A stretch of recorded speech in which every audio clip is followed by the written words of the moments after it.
Kansei, my friends! How are you guys doing today? Have you liked the video so far? Or maybe this is the first video you're watching. Well, guys, we're going to read a story today, and this is kind of a fun story. It is a story called One Wild Christmas. And the words and pictures are done by the same person, and that's Nicholas Oldland. So he wrote all the words in our story, and he drew all the pictures. Now I'm going to share my screen with you, and then we're going to read the story together. So let me just click share, and there you go. You can see it. Now I am going to make it full screen, so hopefully that looks a little bit better on your end. All right, guys, are you comfortable? Let's read. One Wild Christmas. There once was a bear, a moose, and a beaver, whose very favorite time of the year was Christmas. Look, there they are. I see a beaver, a moose, and a bear. What else do you see in this picture? I see some trees. Let's count the trees. I see 1, 2, 3, 4, 5, and 6. 6 trees. Remember, that's a whole hand plus 1. Let's try counting them in Cree. Peak, Niso, Nisto, Newo, Nianen, Nikatosik. Great job. Do you see anything else? Oh, you're right. I see some snow. Well, look closely. They're not snowmen. I see a snow bear, a snow beaver, and a snow moose. Who do you think built those? Good guess. Maybe beaver, moose, and bear built the snow bear, snow beaver, and snow moose. Let's keep reading our story. On their first Christmas Eve together, the 3 friends were busy preparing food, hanging their stockings, putting up lights, and wrapping presents. Everything had to be done to perfection. But when they turned their attention to trimming the Christmas tree, they suddenly realized they had forgotten the most important decoration of all. The beaver says, I thought you were getting the tree. Quickly, the moose and the beaver rushed out into the forest. The bear followed close behind. First, they came across a maple tree. Too small, said the moose. Next, they saw a birch tree. Too white, said the beaver. Then they bumped into a towering cedar tree. Too big, said the bear. What are they going to do? None were quite right. Finally, they found a pine tree. It was sweet smelling, had a long, soft needles, and it was just the right size. Now that's a beautiful tree, said the bear.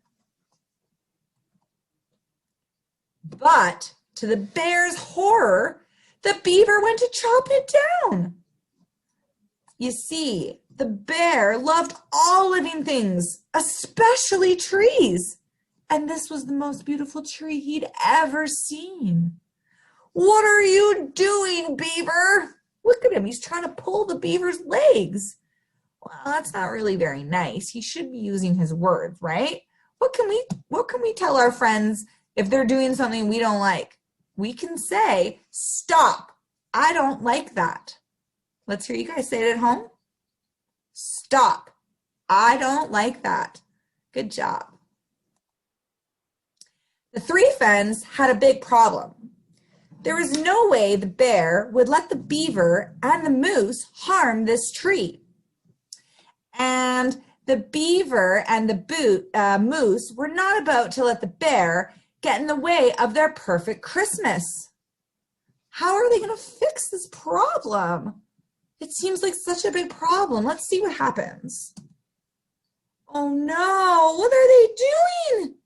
It looks like they're, oh my goodness, the bear flung the beaver and the moose in the air and they went, ah! The bear was happy the tree was safe, but he worried that his love of trees might ruin their Christmas. He wasn't really a very nice friend, was he?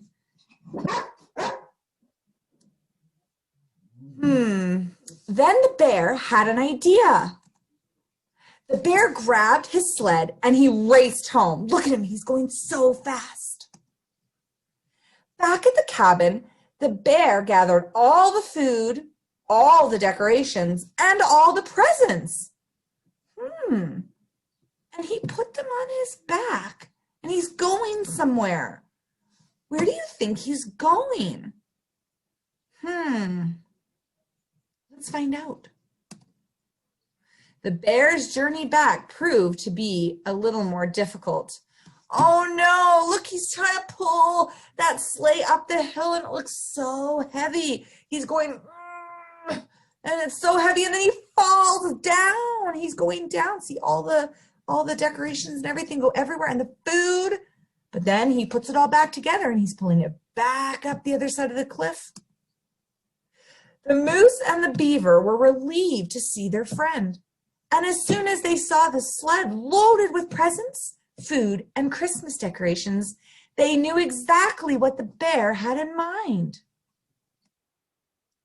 Together, the friends set up a table with all the food.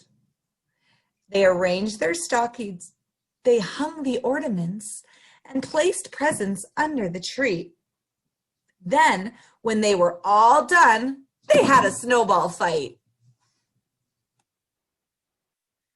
At last, the bear, the moose, and the beaver were ready to celebrate.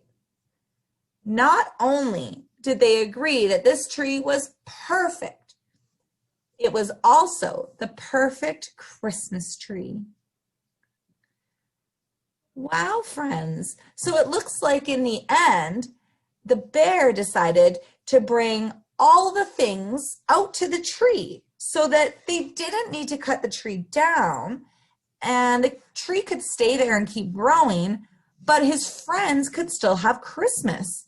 He brought the presents and the food and all of the decorations, and they had a really fun Christmas out there in the middle of the forest. That sounds like a great compromise and great problem solving.